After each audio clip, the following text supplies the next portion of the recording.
اعوذ بالله من الشیطان الرجیم. بسم الله الرحمن الرحیم. الحمد لله والصلاة والسلام علی رسول الله و علی آله و اصحابه و من والاه. اما بعد، السلام علیکم و رحمت الله تعالی و برکاته. الله تبارک و تعالی رو بسیار سپاسگزاریم و تشکر میکنیم به خاطر همه نعمتهای خوبش.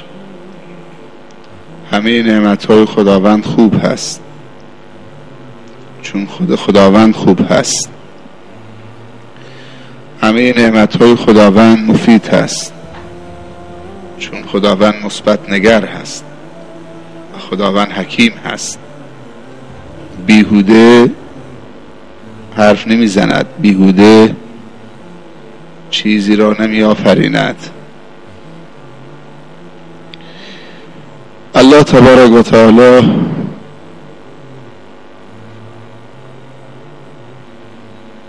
بر مبنای خیرخواهی که نسبت به ما و شما بندگانش دارند، این همه نعمتهای خوب و مفید برای ما و شما مهیا نمودند. هدف از ایجاد این همه نعمت مادی و معنوی رشد، توانمندی، سلامت و سعادت ما و شما بندگان خداست. وقتی میگیم بندگان خدا، شامل برادرها و خواهرها می شود. خداوند خالق هر دو جنس هست، مذکر و مؤنث. همونطوری که الله تبارک و تعالی خالق معنا هست، خالق ماده هم هست. آخرت هست، خالق دنیا هم هست.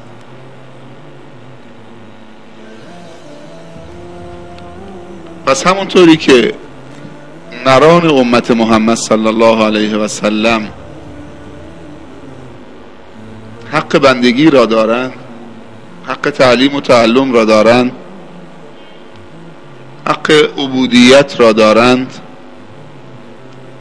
همونطورم اناث و زنها حق عبودیت و بندگی و تعلیم و تعلم را دارند.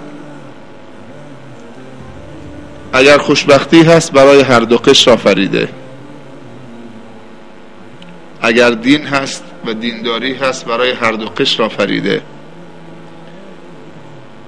اگر ایمان و عقیده هست، برای هر دو قشر آفریده. اگر خداوند ارحم الراحمین است، برای هر دو قشر است. اگر خداوند تبارک و تعالی تواب است، غفار است، برای هر دو قشر است. هیچ تبعیضی بین زن و مرد نیست، مگر تبعیضی که در زمینه مسائل خلقی اونها به تناسب خلقت اونها وجود دارد.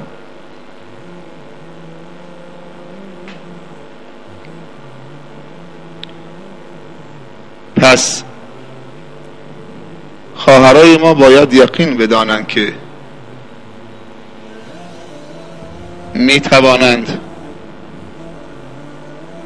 دور حساسی رو و مسئولیت حساسی رو در جامعه و نقش بسیار مفید و حیاتی و ارزشی رو در جامعه ایفا بکنن و رضای خدا رو به دست بیاورن و تحویل و تحول و تبدیل به احسن را در جامعه ایجاد بکنن. زن ناقص نیست، اما با مرد به کمال میرسد. مردم ناقص نیست، اما با زن به کمال میرسد. خداوند این دو جنس رو مکمل یکدیگر قرار داده. نه به این معناست که زن مخلوقی ناقص هست باید با مرد کامل شود و مرد مخلوقی کامل هست نیازی نیست با زن کامل شود. این تصور جایگاهی ندارد. هر دوتا کامل هستند. هر دوتا زیر این آیه وارد می شوند. اعوذ بالله من الشیطان الرجیم. لقد خلقنا الانسان فی احسن تقویم. خداوند انسان را در زیباترین قالب‌ها و شکل‌ها آفریده. منظور از انسان دو جنس انسان هست، زن و مرد. خداوند زیبایی را به هر دو عنایت فرموده در خلقت. هر دو کاملن، اما کاملتر می شوند وقتی که در کنار هم قرار می گیرند، در مسیر رضای خدا و اهداف خلقت قرار می گیرند، همیار و همفکر و همراه و همدل می شوند.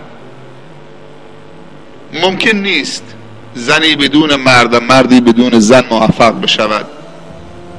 خداوند ضمانت و مسئولیت را زمانی برای انسانها ایجاد کرده که این دو جنس هدفدار و خردمندانه و آگاهانه در کنار هم قرار بگیرند طبق ضوابط و موازین خلقی و شرعی قرآنی، تا از وجودشون برکت ها تولید بشود و این برکت ها جامعه اسلامی و انسانی را رشد، توان، سلامت و سعادت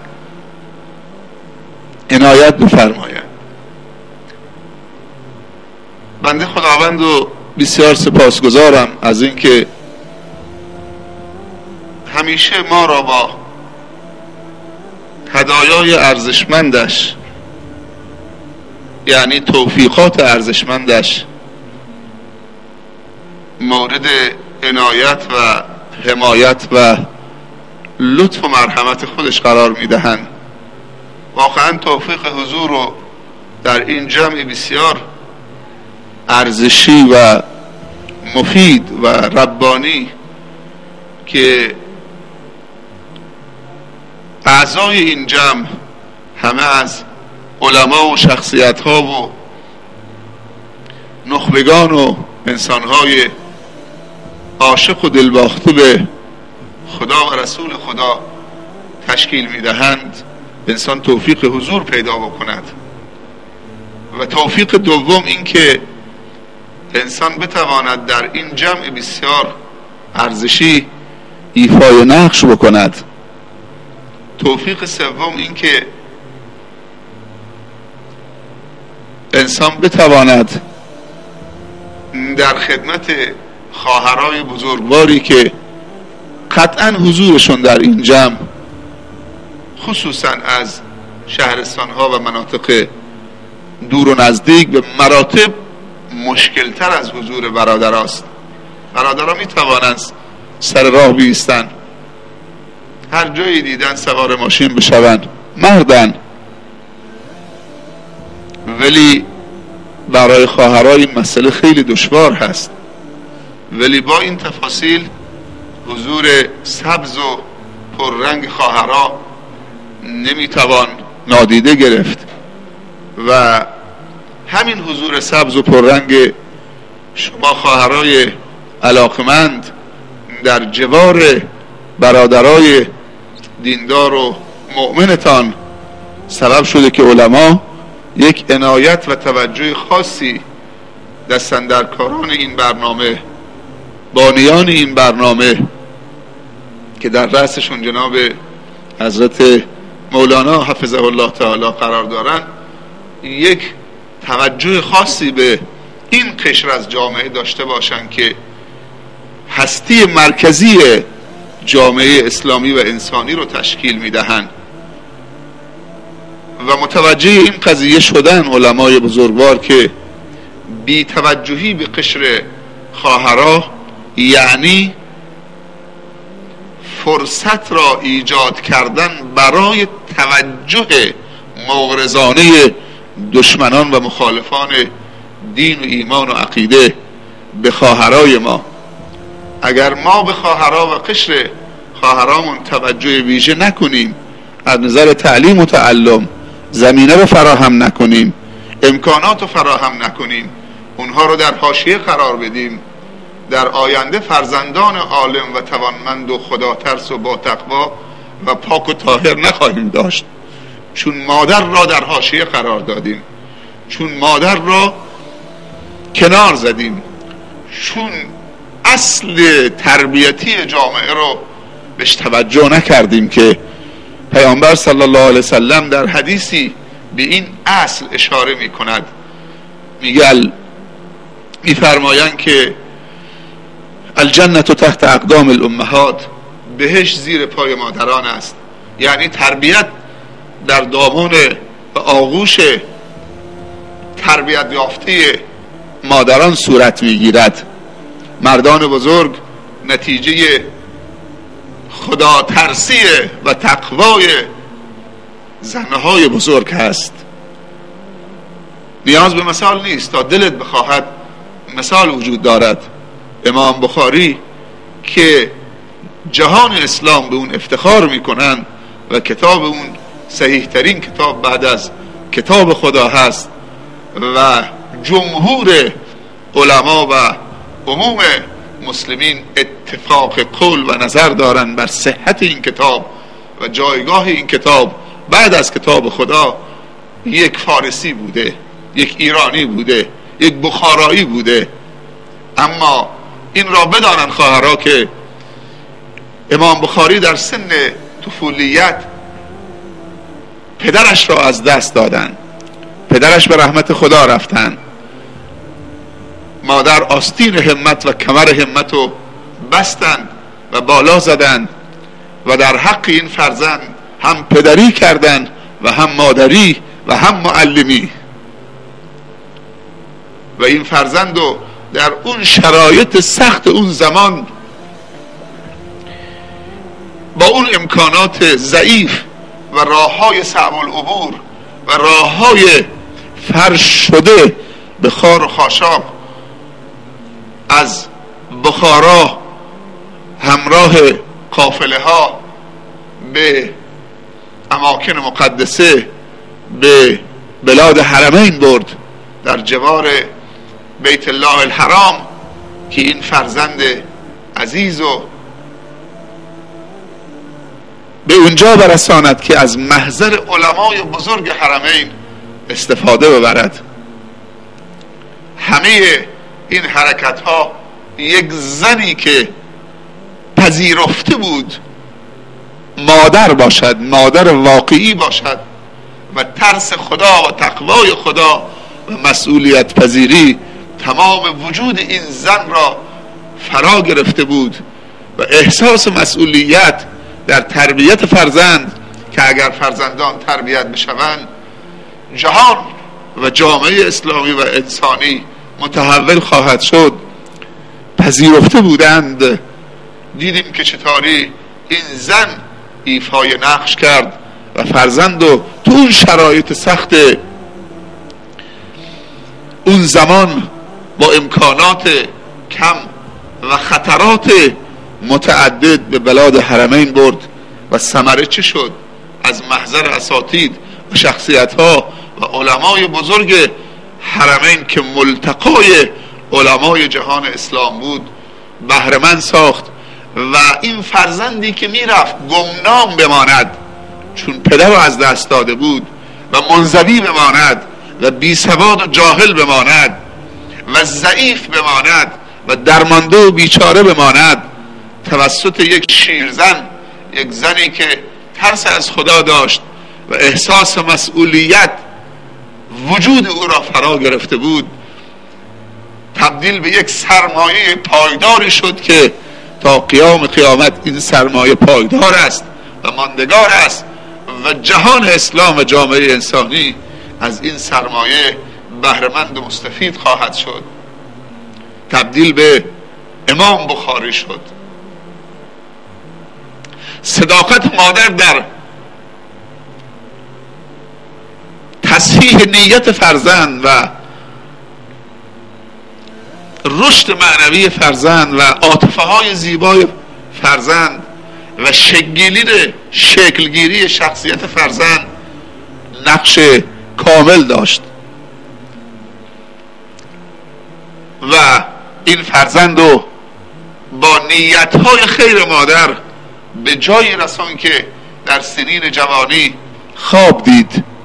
همین فرزند یتیم که زیر بال و پر این مادر دلسوز هدایت میشد و حفاظت میشد و تربیت میافت، در یکی از شبها این جوان خواب دید که دو زانو جلو رسول الله صلی الله علیه و سلم نشسته. همین محمد ابن اسماعیل دو زانو جلو رسول الله صلی الله علیه و سلم نشسته، مگسی به طرف صورت نورانی آن حضرت حرکت می کند که بنشیند رو صورت مبارک آن حضرت. امام بخاری بادزنی دستش بود، به اون بادزن مگس رو دور می کرد از صورت پیامبر صلی الله علیه وسلم. هی مگس می آمد هی دور می کرد، هی مگس می آمد هی دور می کرد، تا اینکه یک دفعه از خواب پرید که نه رسول الله صلی الله علیه وسلم است، نه مگس، نه بادزن. خواب می دیده، در عالم رویا بوده. بلند شد ولی میدونست که این خواب بیداری است. بعد از این خواب بیداری براش ایجاد می شود، بیداری که بعد از اون خوابی حاصل نمی شود و برای همیشه خواب و غفلت رو از بین می برد. رفت پیش استادش، همینجور مشغول بود که این خواب تعبیرش چیست. رسول الله صلی الله علیه وسلم نشسته، بادزن دستشه، این جوان مگس به صورت رسول الله صلی الله علیه وسلم می آید، با بادزن مگس را دور می کند. بله خواهرای بزرگوار و محترم، بعد از اینکه این جوان این خواب ارزشمند رو دیدن که دو زانو جلو آن حضرت نشستن و بادزن در دست دارن و مگس رو از چهره نورانی و مبارک رسول الله صلی الله علیه و سلم با بادزن دور میکنن، بلا فاصله به شیخ و استاد و مربیش مراجعه کرد به اسم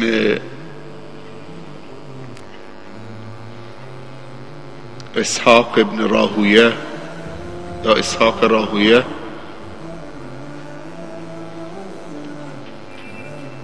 و خوابش رو مطرح کرد. استاد در جوابش گفت که شما در آینده احادیث دروغین رو از رسول الله صلی الله علیه و سلم دور می کنید. تعبیر کردن مگس به احادیث دروغینی که توسط دروغگویان و کذابین و داعین و دجالین به رسول الله صلی الله علیه و سلم نسبت می دهند. این جوان می گوید همت در من ایجاد شد و بلند شد و عزم و جزم کردم و تصمیم گرفتم که بروم و احادیث صحیح و جمع آوری بکنم. ما الان در جلسه شکوهمند ختم صحیح بخاری هستیم. اینجا صحبت از امام بخاری است، ولی در واقعیت یا در حقیقت در واقع پشت قضیه این شخصیت علمی و میتوان این لقب رو به این شخصیت داد امیر المؤمنین در حدیث. پشت این امیر المؤمنین در حدیث در واقع یک مادر قرار دارد که از جنس شما هست، مادری دلسوز و خیرخواه و خدا ترس و مسئولیت پذیر که جای پدر محمد را پر کردن. امام بخاری میگوید برای هر حدیثی که در کتاب جامع صحیح هم بنویسم یا قرار بود بنویسم وضو می گرفتم و 2 رکعت نماز سنت استخاره می خواندم و بعد از سنت استخاره دعا می کردم خدایا دل من را منشرح بگردان، آرام بگردان، آرامش بر دل من قرار بده که این حدیث را بنویسم و اگر صلاح نمی بینید دل من را نسبت به نوشتن اون حدیث منصرف بگردان. تصور بکنید که یک جوانی با این درجه از تقوا و این همت بلند برای نوشتن هر حدیث بره وضو بگیره. احادیث این کتاب ارزشمند نزدیک به 7000 حدیثه، 6000 خورده حدیث، یعنی این نزدیک به 7000 بار وضو گرفته، نزدیک به 14000 رکعت نماز سنت استخاره خوانده، نزدیک به 7000 بار دعا کرده. حالا این حدیث رو بنویسم بارالله یا ننویسم؟ و منتظر می شده که شب مهتابی بشه، چون فانوس نبوده، روشنایی نبوده، در نور ماهتاب این احادیث رو بنویسه. چه کسی پشت این قضیه بوده؟ چه کسی شخصیت این نوجوانی که در سن نوجوانی پدرشو از دست میده شکل داده؟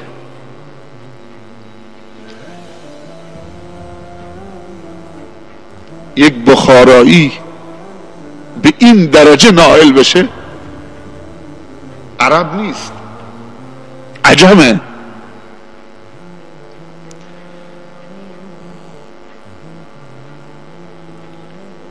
فکر نکنید که فقط مادر امام بخاری یا محمد میتونست این کار رو انجام بده، گرچه اون مسئله فیصله شده و تمام شده. همه شما خواهرها و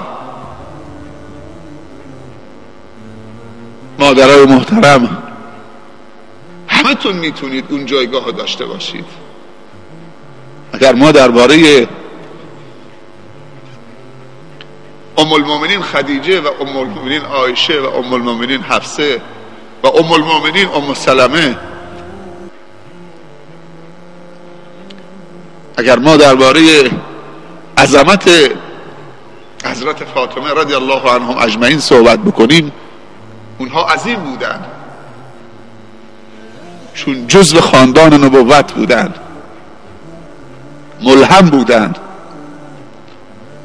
ولی یک زن بخارایی به این درجه برسه،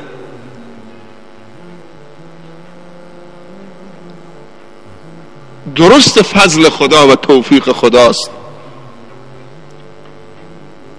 ولی فضل و توفیق خدا طلبیدنی است. فضل و توفیق خدا باید دنبالش رفت. زنهای ما برای طلب طلا به طلافروشی و بازار می روند، ولی این زن برای طلب در ارزشمندی این فرزند رو از بخارا و سمرقند به بلاد حرمین برد، صرفاً به این دلیل که اونجا ملتقای علمای بزرگ جهان اسلامه. اونجا کعبه معظمه هست و کل علمای جهان اسلام سرازیر اون اماکن مقدسه میشوند. به این دید این فرزند و دستش گرفت، همراه قافله ها هر چی داشتن فروختن که این بچه رو به خانه خدا برساند، نه برای طواف کردن خالی یا یک نماز خوندن در مسجد الحرام که معادل 100,000 نماز باشه، نه تنها برای این که بره اونجا کاسه دستش باشه فقط ثواب جمع بکنه، بلکه به خاطر این که اونجا در محضر علما قرار بگیره. علمایی که در جای دیگه این تجمع رو نمیشه پیدا کرد، فقط در اونجا جمع میشن و اونجا این فرزند از هر بوستان زهره‌ای و گلی را برداشت کند. هر عالم یک بوستانی است و هر بوستانی یک گل خاص خودش را دارد.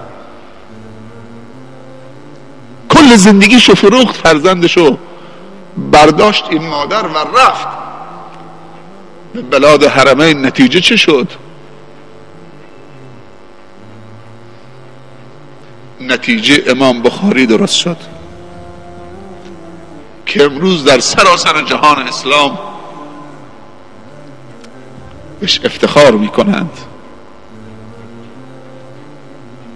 ما هر سال میایم ختم بخاری،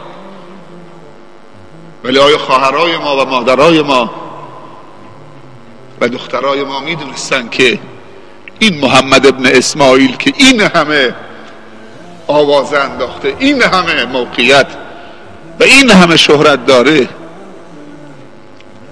و این همه همایش و جشنواره ها و صحبت ها پیرامون این شخصیت می شود؟ این شخصیت کی بوده؟ پشت این شخصیت کی بوده؟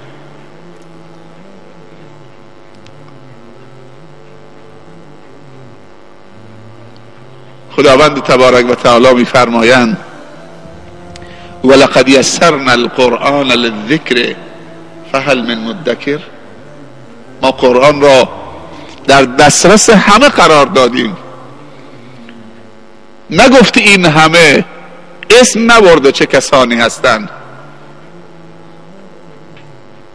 ولقد یسرنا القرآن للذکر فهل من مدکر. ما قرآن را میسر و دسترس همه قرار دادیم.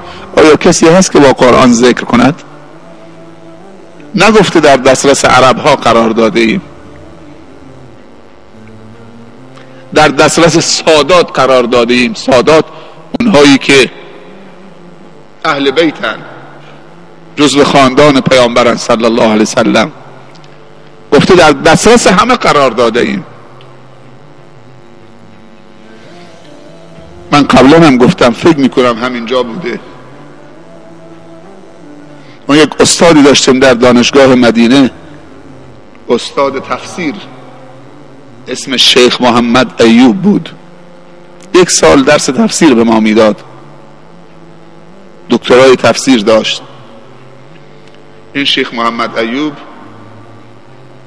اصلیتش برماوی بود، از همین شبه قاره هند، از کشور برمه. چهرهشم، شکلشم، شمایلشم برماوی بود، با وجودی که قطره سرخ میپوشید و لباس عربی، ولی وقتی میدیدیدش میدونست که این عرب نیست.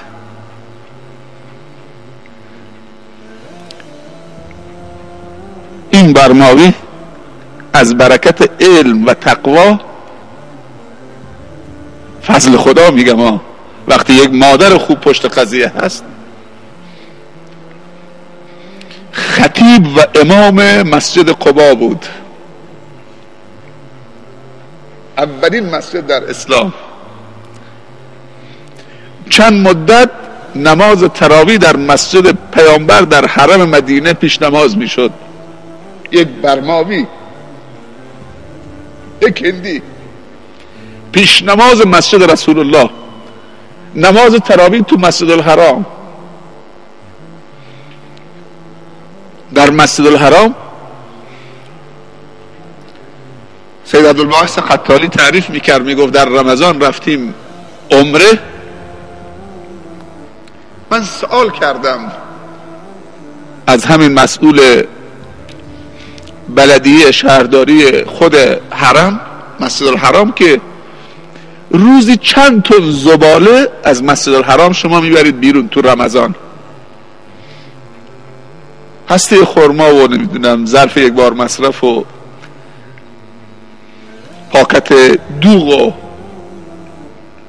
سفره ها و میگه گفت 180 تن روزی، سفره ای که برای افطاری مینداختن و میگفت زباله هاش روزی 180 تنه.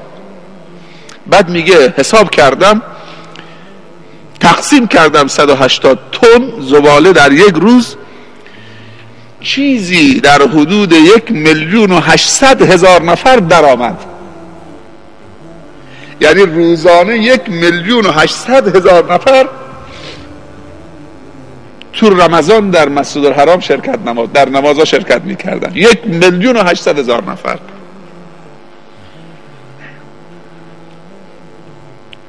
پشت سر یک هندی نماز میخونن. شیخ خیاط امام ثابت و خطیب ثابت مسجد الحرام بود. این آفریقایی بود اصلش. شیخ خیاط دل لرزانی داشت، تلاوتش خیلی لرزان بود. انسان اگر در راه خدا قدم بردارد، ترک و عرب و بلوچ و کرد و هند و پاکستانی نمیشناسد. فضل خدا تبعیض قائل نمی شود. فضل خدا معیار دارد. ان اکرمکم عند الله اتقاکم. فضل خدا دنبال طلب می گردد. آیا تو طالب فضل خدا هستید؟ خدا وقتی در باز میکنه کسی نمیتونه ببنده.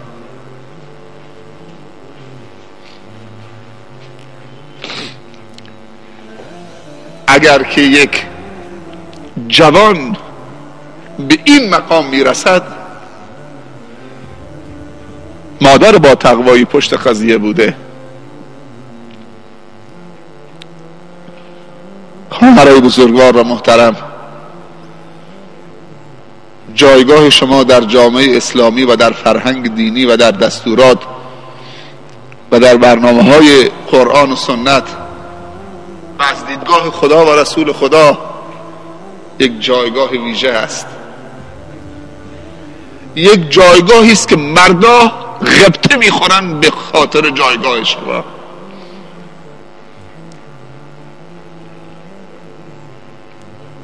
و آخرین توصیه پیامبر قبل از رحلتش میگفت استوصوا بالنساء خیرا. استوصوا بالنساء خیرا. توصیه خیر به زنها میکرد، به مردا میگفت اینها امانت هایی هستند در دست شما، کنیز در خونتون نیستن. از این طرف بیای سیلی، از این طرف بیای مشت، از این طرف بیای لگد، از این طرف بیای فوش ناموسی. اینها امانتی هستند در دست شما. اینا هم خودشون امانتن، چون از خانه پدر و مادرشون آمدن تو خانه تو. از اون طرف هم امانتدار شما هستن. و بزرگترین امانتی که یک مرد به زنش می سپارد نطفش است. این زن این نطفه مردش رو تو رحمش پرورش می دهد. یک قطره بیشتر که نیست. یک قطره تحویلش می دهد، یک فرزند تحویلش می دهد. مرد یک قطره نطفه داره، به عنوان امانت بهش می سپارد. این زن این نطفه رو پرورش می دهد. 9 ماه و 9 روز از خونش، از احساسش، از عاطفه‌اش، از شیرش، از تمام وجودش، از افکارش، از نیتش، از تقواش، از اخلاصش، اینو پرورش میدهد، به دنیا می آورد. چشم روشنی پدرش می شود. یک قطره تحویل من دادی، چه تحویل دادم؟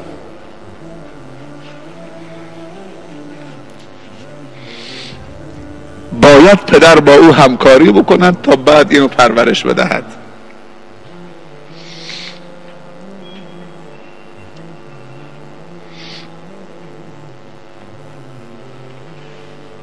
دشمنان اسلام هم فهمیدن که جایگاه این زن چیه. به همین منظور گفتن که اگر این جایگاه برای زن حفظ شد ما بدبخت شدیم، ما جایگاهمون از دست دادیم. اگر جایگاه زن مسلمان در جامعه اسلامی حفظ بشود و زن مسلمان آشنایی پیدا بکند با جایگاه خودش که در چه جایگاه و موقعیتی هست و دید خدا و رسول خدا و دید قرآن و سنت نسبت به زن چیست و در چه جایگاهی اونو قرار داده،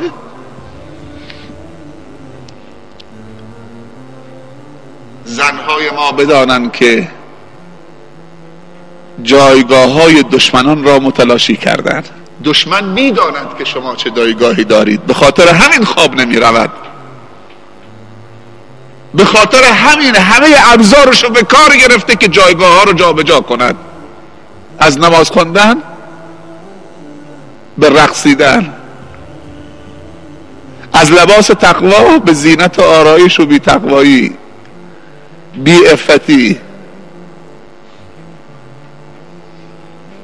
از علم و دانش به جهل و بی سوادی. شاعر عرب میگه الام مدرسه اذا اعددتها اعددت نسلا طیب الاعراقی. مادر مدرسه است که اگر بهش پرداختی، تعلیم و تربیتش کردی، آموزشش دادی، اونو عالم بار آوردی، اونو با تقوا، شما یک کارخانه آدمسازی درست کردید، دایر کردید. هر مادر یک کارخانه آدمسازی و انسانسازی است. نمونهش دیدیم مادر امام بخاری،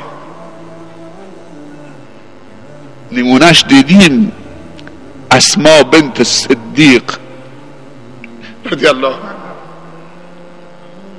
مادر عبدالله ابن زبیر. یک زن چند تا جایگاه پیدا کرده. اسما دختر ابوبکر رضی الله عنه، خواهر عایشه است رضی الله عنه، همسر زبیر ابن العوام از عشره مبشره رضی الله عنه، مادر عبدالله ابن زبیره. از هر طرف که نگاه بکنیم، ابوبکر چه کاره رسول الله بود، اما ابو لهب چه کاره رسول الله بود، ام جمیل چه کاره رسول الله بود صلی الله علیه وسلم. ام جمیل زن عموش بود، اونم عموش بود. کجا رفته؟ تبت یدا ابی لهب و تب ما اغنا عنه ماله و ما کسب سیصلی نارا ذات لهب امرأته حمالة الحطب فی جیدها حبل من مسد. امروز هم میتوانیم ابن الزبیرها توسط اسماهای چون شما،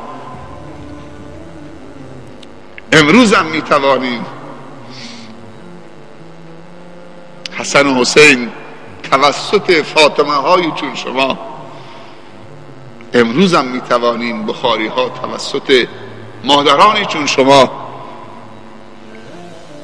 امروز هم میتوانیم مولوی عبدالعزیز ها توسط مادرانی چون شما، امروز هم میتوانیم ضیایی ها توسط مادرانی چون شما داشته باشیم. تو این همایش نگاه بکنید چه شخصیت هایی آمدن.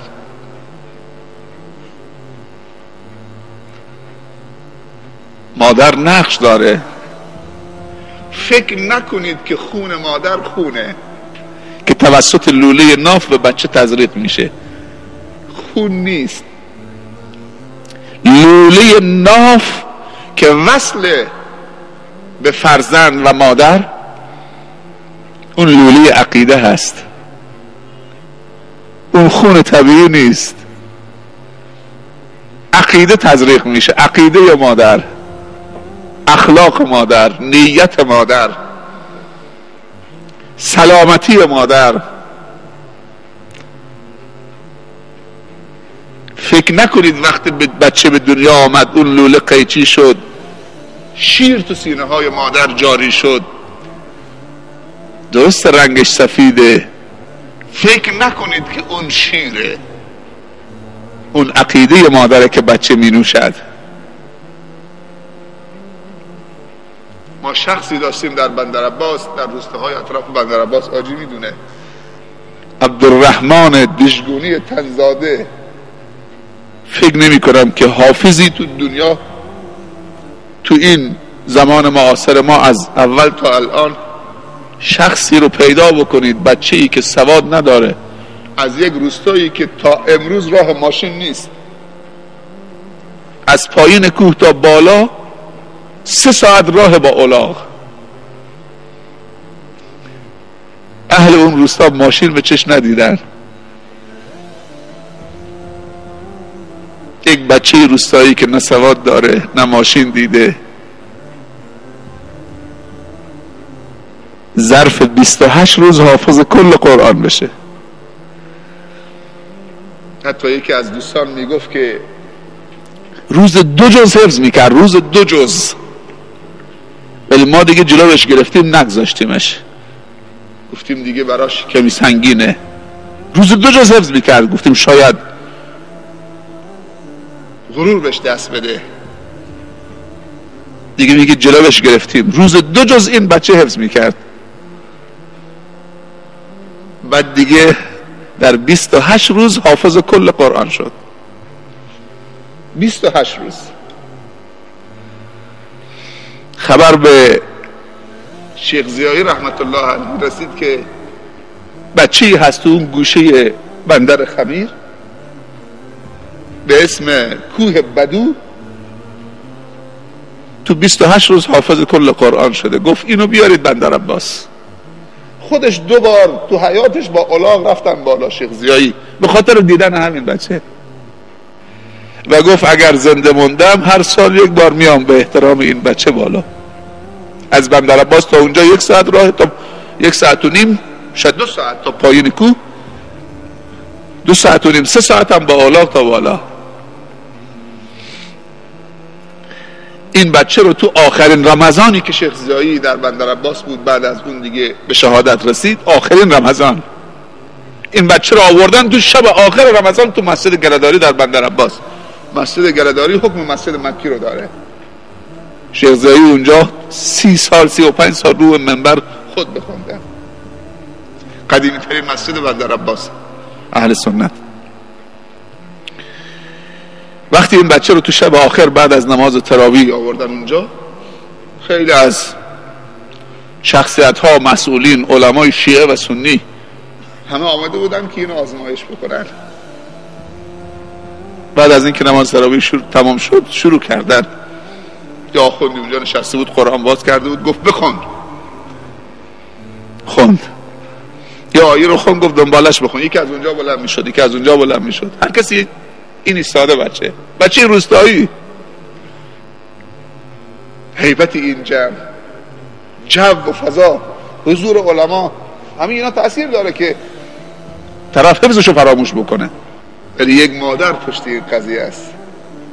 شیر و خونی که به این تغذیه کرده شیر و خون نبوده، عقیده بوده، ایمان بوده، توحید بوده، توکل بوده، نیت بوده، اخلاص بوده، انگیزه بوده.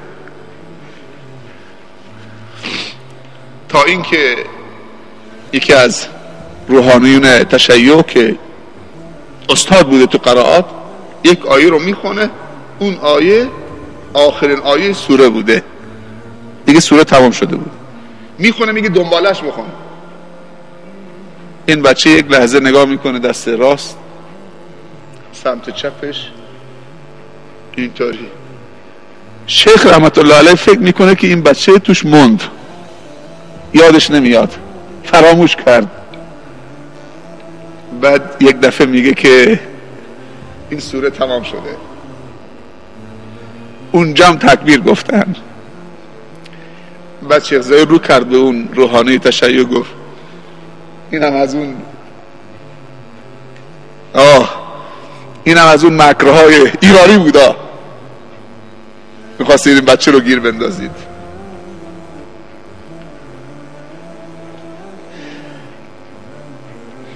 از مادرش سوال کردن چطوری شد این تو 28 روز حافظ کل قرآن شد؟ تو اون روستا یه نخ سیگار کسی ندیده، تو اون روستا کسی یه نخ سیگار ندیده. یکی از چیزهایی که مادرش میگفت هر روز که پدرش کارگر بوده کار گل میکرده. مادرها خوب گوش بدن، خواهرها. میگه هر روز که غروب پدرش برمیگشت قسمش میدادم مرد از خدا بترس، این لقمه‌نان از کجا آوردی؟ این لقمه‌نان از کجا آوردی؟ میگه زن تو از خدا بتر، هر رو منو سیر و جیم میکنید. از این عرق جبین آوردم، این دستام که دارم بیل میزنم و کارگری.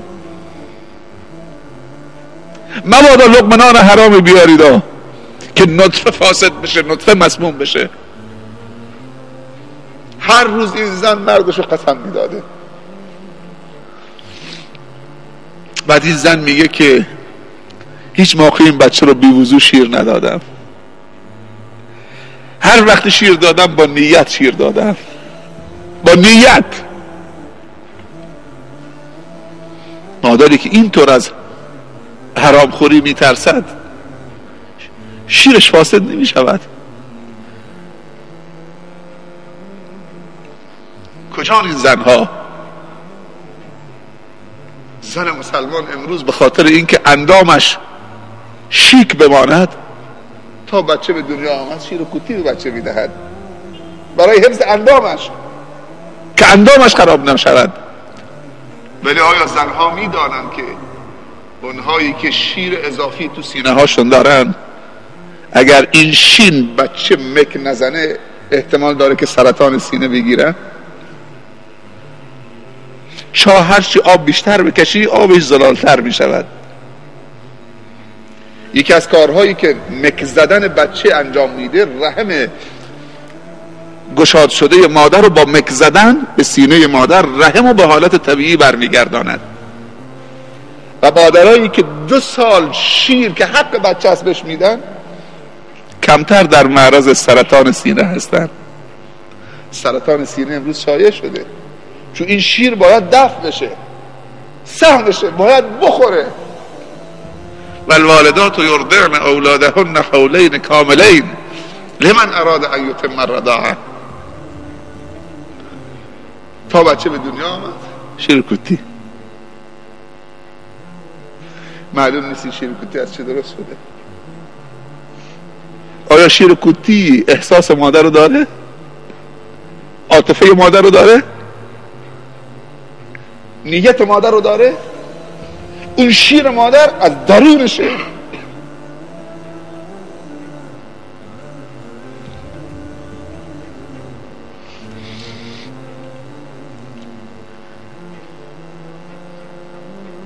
جایگاهتون حفظ کنید. دشمن پی برده که تا زمانی که زنهای مسلمان جایگاهشون رو حفظ میکنن هیچ امیدی به پیروزی اونها نیست.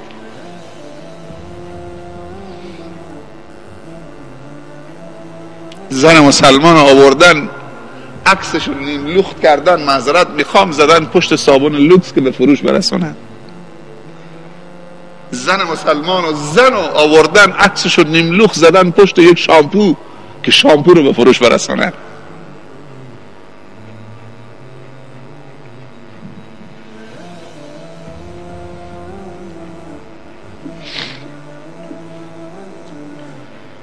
اگر زن مسلمان جایگاهش رو حفظ بکنه،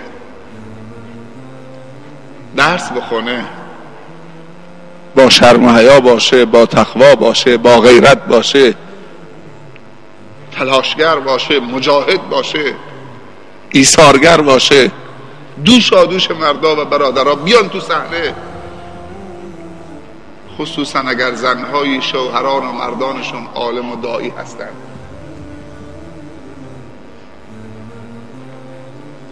اگر توفیقی پیدا کرده خواهرش که مردش داعی الله و برای دینداری بندگان خدا انتخابش کرده، از خیلی از سهمهای خودش و از خیلی از حق و حقوقش بگذره و مردش رو تشویق بکنه. فشار به مردت نیار اگر مردت داعی است، چون داعی متعلق به تو تنها نیست. عالم متعلق به زنش تنها نیست، عالم مال همه است. قانع باش، کمکش کن. مشکلات بیرون را وقتی وارد خانه میشه براش سبک کن. ام المؤمنین خدیجه رضی الله عنها وقتی که رسول الله صلی الله علیه و سلم از بیرون می آمد و اذیت و آزار قریش اون آزرده خاطر کرده بود، وقتی می آمد تو آغوش این همسر همه مسائل رو فراموش می کرد و وقتی می خواست بره بیرون نیرو و انرژیش و توانش رو چند برابر می کرد و اونو تقویت می کرد، می فرستاد برای نشر دین خدا و تبلیغ دین خدا. و وقتی که با رسول الله صلی الله علیه وسلم ازدواج کرد گفت از امروز به بعد خدیجه دیگه مالک هیچ مالی نیست، هرچی مال هست و هرچی ثروت هست همه در اختیار رسول خدا صلی الله علیه و سلم برای تقویت و نصرت دین خدا.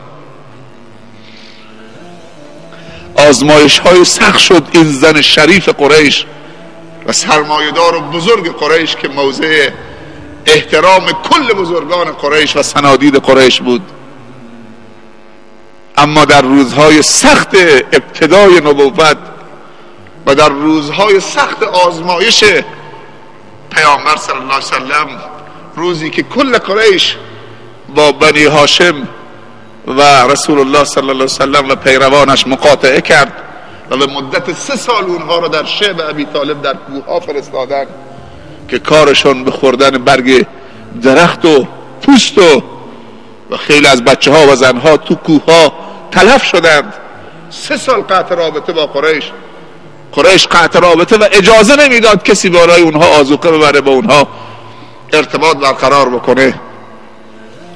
این زن سرمایه‌دار از اشراف و بزرگان همراه مردش که معلم بشریت بود و تشخیص داده بود که این مرد کیست و چه جایگاهی دارد، رفاهیت را کنار گذاشت و به کوهها رفت. در اواخر اون 3 سال این زن مریض شد، استخوانش دیگه از بس که نحیف شده بود تو پوست میچرخید. قریش قاصد فرستاد، خدیجه تو هنوز بزرگ ما هستید. قریش، خدیجه تو هنوز بزرگ ما هستید، جایگاه تو محفوظه.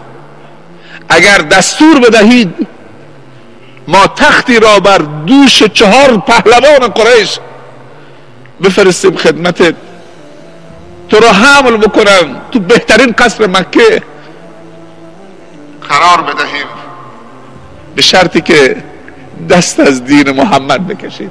این شرطشه. قاصد برگشت با ناامیدی، الله لن اترک دین محمد صلی الله علیه وسلم. و در همین حالت بیماری رحلت نمودند و وقتی که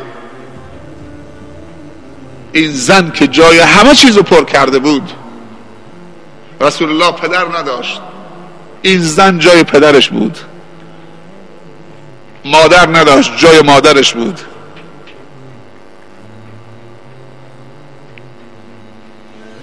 جای مشاورش بود، جای دوستش بود، جای خواهر و برادرش بود. یک زن پخته آگاه کامل وقتی که رسول الله صلی الله علیه وسلم رحلت نمودن، ببخشید وقتی که خدیجه رحلت نمودن رضی الله عنها، دروازه‌ای برای اذیت و آزار قریش باز شد، ستونی بود. و در اون سالی که خدیجه و ابو طالب رحلت نمودن، رسول الله احساس تنهایی کرد و اون سال به سال حزن معروف شد، عام الحزن. 2 سندش رو از دست داد. سپر بودن هم ابو طالب و هم خدیجه. و درباره مال خدیجه ام المؤمنین خدیجه میفرمایند هیچ مالی به اندازه مال ام المؤمنین خدیجه به درد دعوت نخورد در صدر اسلام. خواهرای مسلمان، قدر این نعمت را بدانید، جایگاه خود را حفظ کنید، خدا و رسول خدا را به توان خود امیدوار کنید، امت اسلامی را و نسل آینده را و رهبران جهان اسلام را امیدوار بکنید و دشمنان و کفار و استعمارگران را ناامید و ناکام بکنید. یک توبه نصوح جانانه و خداپسندانه بکنید. تو امشب شب جمعه، شب مبارک، تو جلسه ختم بخاری، همه خواهرای بزرگواری که صدای من میشنوند یک توبه جانانه امشب و یک تعهد جانانه به خدا و رسول خدا و دین خدا و امت اسلامی که دشمنان اسلام از کانال دروازه‌ای به اسم شما زنها وارد نشوند برای نیزه زدن و برای خنجر زدن به پیکر عظیم و بزرگ جهان اسلام و جامعه اسلامی. هر زنی که تقوای خودش و شرم و حیای خودش را از دست بدهد، در حقیقت دروازه‌ای باز شده برای خنجر زدن دشمنان اسلام به پیکر عظیم اسلام. خداوند همه ما و شما را در همه امورات زندگی خاتمه به خیر بده و خداوند همه ما و شما را به عنوان سربازان بدون مرخصی و جان برکف و ایثارگر و خستگی ناپذیر به کار بگیرند و خداوند مزید توفیق برای مزید بندگی و اخلاص و علم و عمل و دعوت را نصیب همه ما و شما بگردانند. از حوصله همه شما تشکر میکنم و التماس دعای خیر از همه شما خواهرای بزرگوار دارم. خداوند عاقبت ما و شما را به خیر خاتمه بکند. شما هم در امشب که جمعه هست دعای خیر بکنید، اگر دعای خیری دارید که حتما دارید، برای علماتون که خداوند به عنوان سرمایه های پایدار برای شما و امت اسلامی حفظ بگرداند و از مکر و نیرنگ و حسادت و کینه و دشمنی دشمنان اسلام مسئول و محفوظ بدارد تا بتوانند خدمتگزاری امت اسلامی رو در میدان و عرصه تعلیم و تعلم و دعوت به سوی خدا رو داشته باشند. جزاکم الله خیر، موفق و مؤید و سربلند باشید. یک سوال از یکی از خواهرها که گله دارن از شوهرشون و التماس دعای خیر دارن که خداوند شوهرشون اصلاح بکنن و دارن رنج میبرن. خداوند بهتون صبر بده و خواهرایی که صدای منو میشنون همه دعای خیر بکنن که خداوند به برکت دعای خیر شما شوهر این خواهر بزرگوارمون اصلاح بفرمایند و خوشی و خوشحالی انشاءالله در این خانواده حکم فرما بشه و خداوند به برکت دعای خیری که شما برای خواهرتون میکنید خداوند برادران و مردان و پدران شما هم و فرزندان شما هم اصلاح بفرمایند. موفق باشید.